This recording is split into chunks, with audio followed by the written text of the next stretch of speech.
Welcome back to Channel 42 News. Today we have a special interview with Susan B. Anthony in celebration of International Women's Day. And now to our reporter in the field, Regina Phalange, at the scene.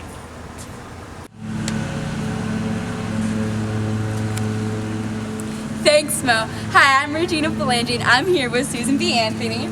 So Susan, I'm gonna ask you a list of questions, okay? Tell me how you feel like you are as a person.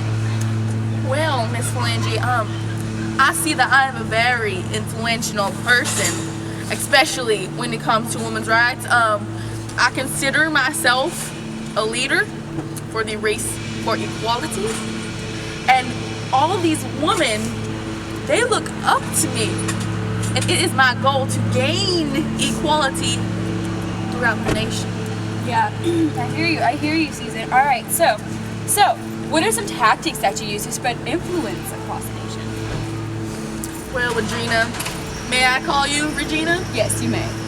Well, Regina, some tactics that I use to spread my influence is starting with the women's protest back in 1876. We pushed for women's rights when it came to voting, jobs, and wages. Anything a man can do, a girl can do better. But don't underestimate the power of women, because without us, men would be nothing. Girls, we run the world.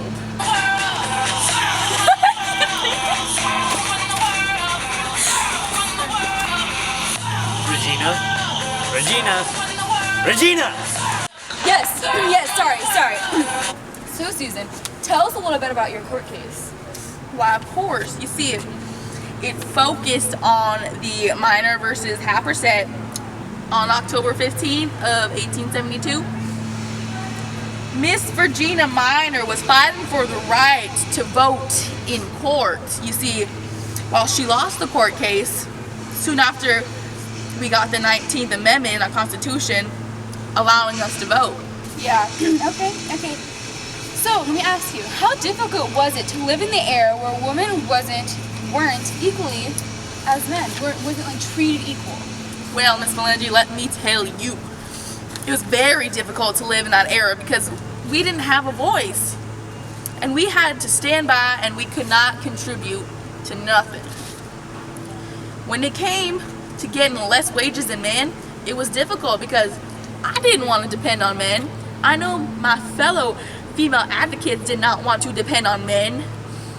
Even though I spent time writing speeches and getting the world around, I did it with the help of my friend Elizabeth Stanton. Yeah. Alright, well thank you so much for talking with us tonight, Susan. It was a pleasure. Thank you for having me. Alright. Girls run this world. Alright, so now we have Elizabeth Stanton, a writer of much of Susan B. Anthony's speeches.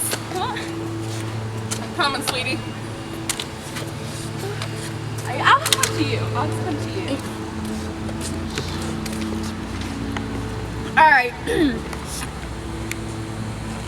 Thank you for having me. No problem. Alright. I already asked Susan, but now I want to ask you. What was it like living in the era of those times? Well, it wasn't easy.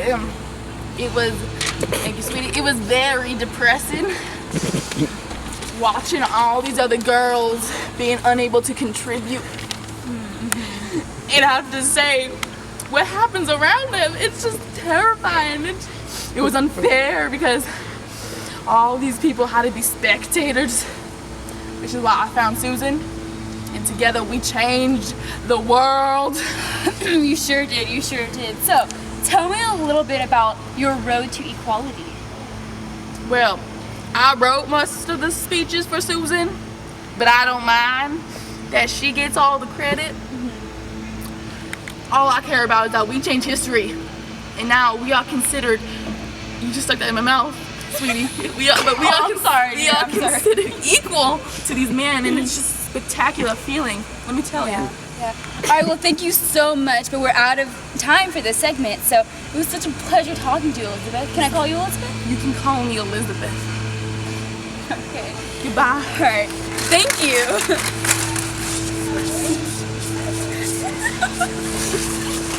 Well, there we have it. Thanks for watching, and good night.